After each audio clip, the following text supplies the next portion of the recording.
China is now allowing its people to go on overseas group tours to 78 more countries, including South Korea, but some regions like Canada didn't make the cut.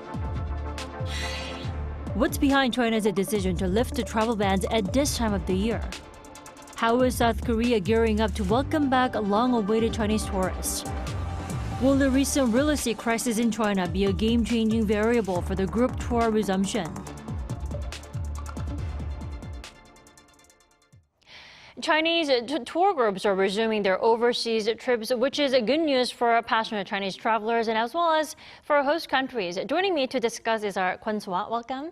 Good to be here, Dami. And also Professor Kil-joo from Korea University. Good to have you with us this afternoon. Good afternoon. So fill us in on the history behind China's ban on tourism or group tours. You know, when talking about Chinese group tourism, it dates back to 2017, I have to say, right? Right, when it comes to Korea. So China is known for some of the most stringent COVID-19 restrictions during the COVID-19 pandemic, and it's now opening up slowly in terms of tourism, joining the rest of the world in going back to pre-pandemic lives.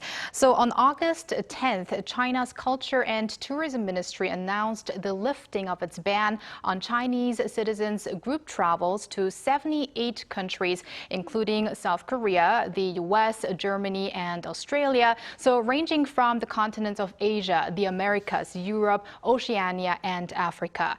And this marks the third round of Beijing's relaxation of travel restrictions for group travelers this year. Now, back in January, 20 countries were removed from the ban, including famous tourist spots like Thailand and Indonesia, and China's close ally, Russia. And later in March, 40 countries were taken out of the list, including Vietnam, Brazil, France, and Spain. So that's COVID-19. But when it comes to Korea, bans on group travels date back to March 2017, so way before the pandemic. Although not an official ban, the Chinese government made tour agencies exclude travel packages to South Korea in a diplomatic standoff over the installation of THAAD, or the US-backed missile defense system, on South Korean soil.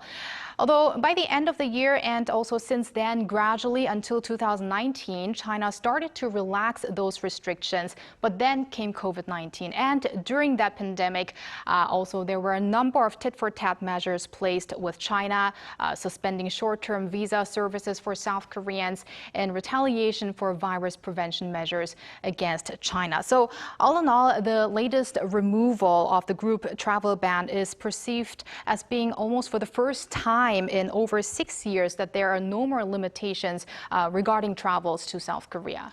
We indeed have come a long way when talking about Chinese tourism and Chinese foreign visitors coming to China. Right. And coming to Korea from China.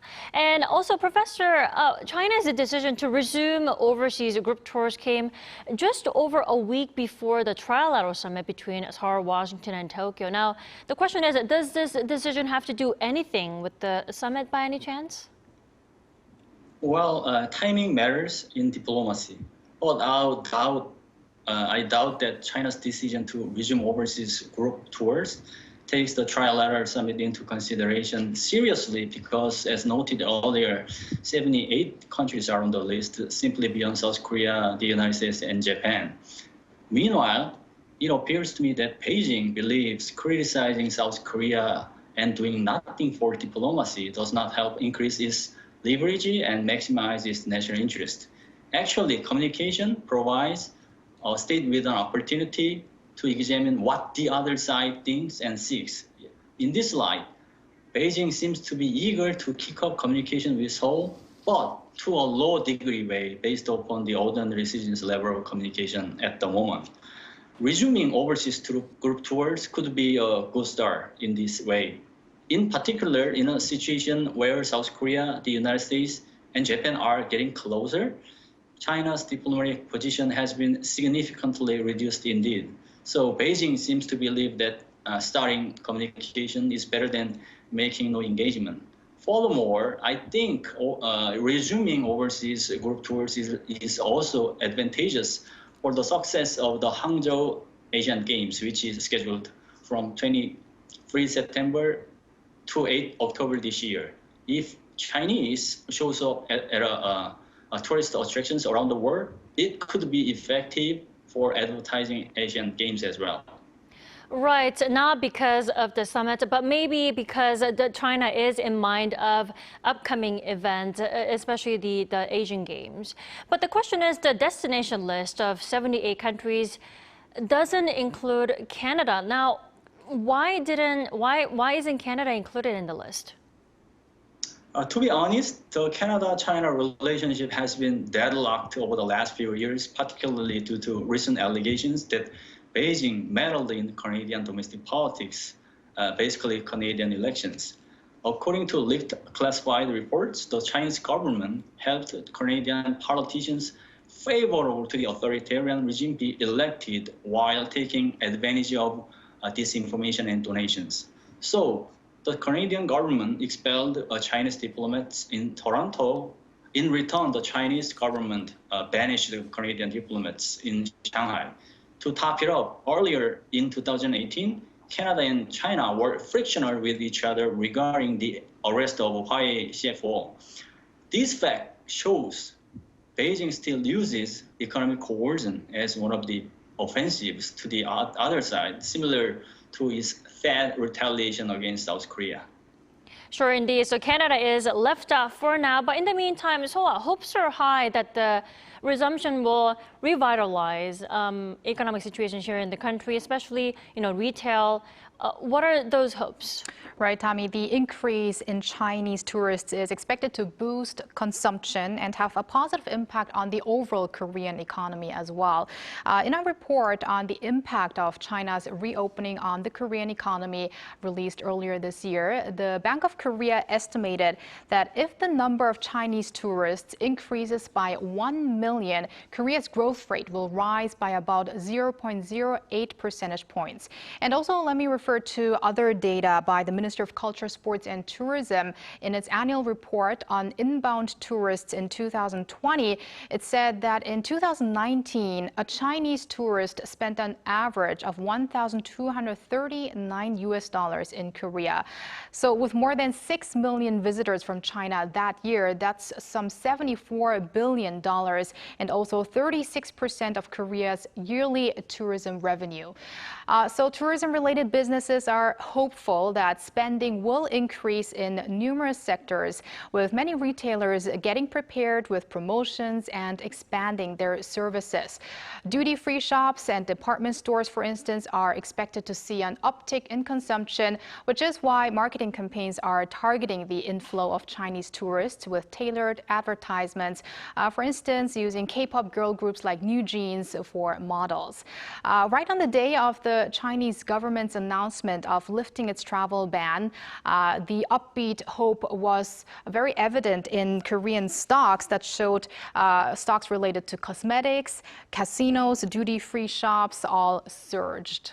Right. I'm looking forward to seeing, hot tourist spots, so-called, in South Korea, like Myeongdong or, Gwanghwamun, getting all busy again after all the pandemic years. Now, Professor, we discussed how Canada was let off the list.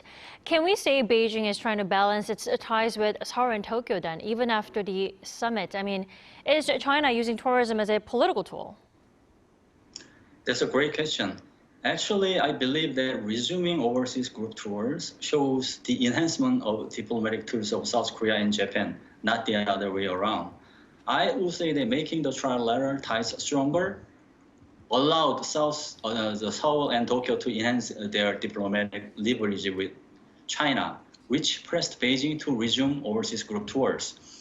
Of course, China is eager to step up its diplomatic leverage to these two countries as well. But she seems to know that using tourism does not fully function as a political or diplomatic tool. If then, what does it mean?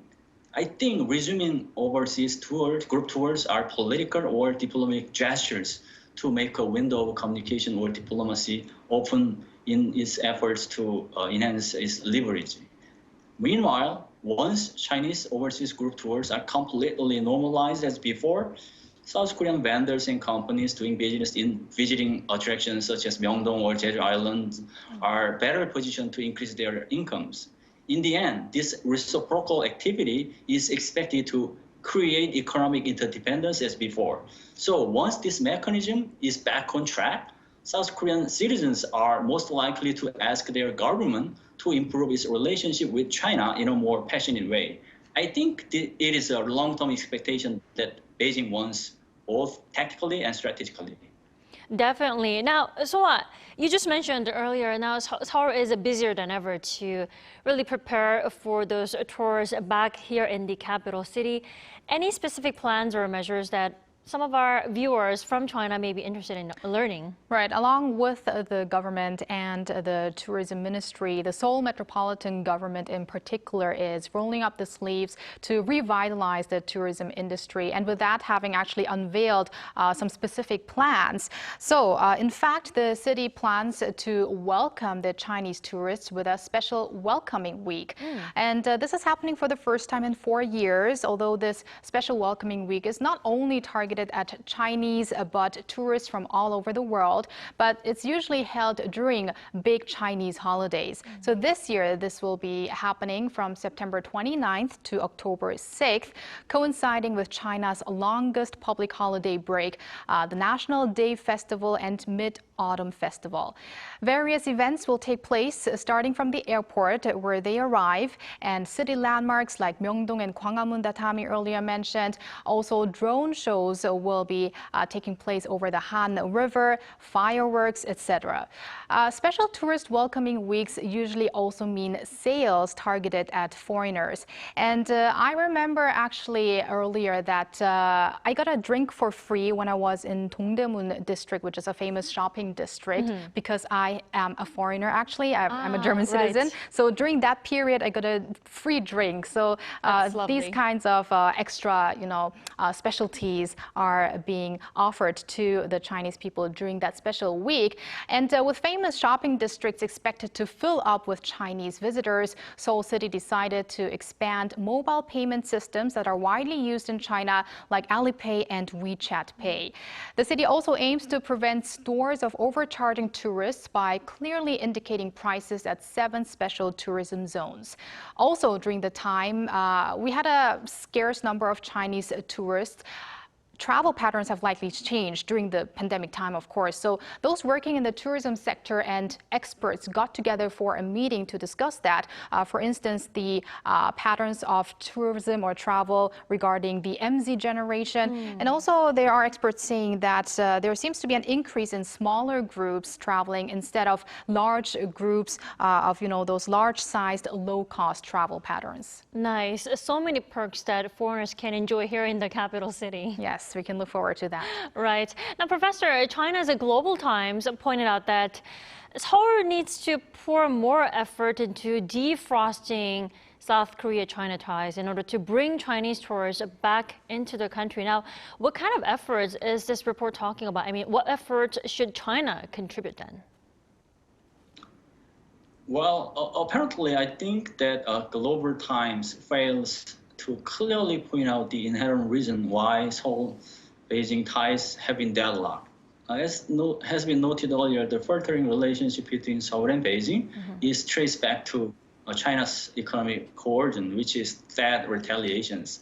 South Korea has been under this unreasonable economic coercion for about 6 years. That explains why a majority of South Korean public citizens have animosity toward China. So, in contrast with the Global Times report, China needs to put more effort into improving Seoul-Beijing ties simply beyond the resuming of Chinese overseas group tours in Korea.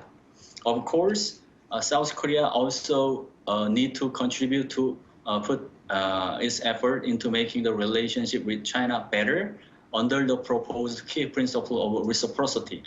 Meanwhile, I would say that the resuming of overseas group tours helps make South Korea think that Beijing has studied to recognize the importance of reciprocity. All in all, the resuming of tours could increase the feasibility of the South Korea, Japan, China trilateral summit at the end of this year. Definitely. And so, China is currently facing this crisis in real estate sector at the moment, which is a growing concern. Now, will this be a challenge for Chinese tourists to open their wallets and actually enjoy themselves in a foreign country? Probably because China's housing crisis continues, exports and imports remain sluggish, and diplomatic rows also have a lot to do with the economic situation in China. So experts say also the real estate crisis in particular could hit another new level. What used to be the country's growth engine has come to a standstill with millions of jobs and savings threatened in the property market.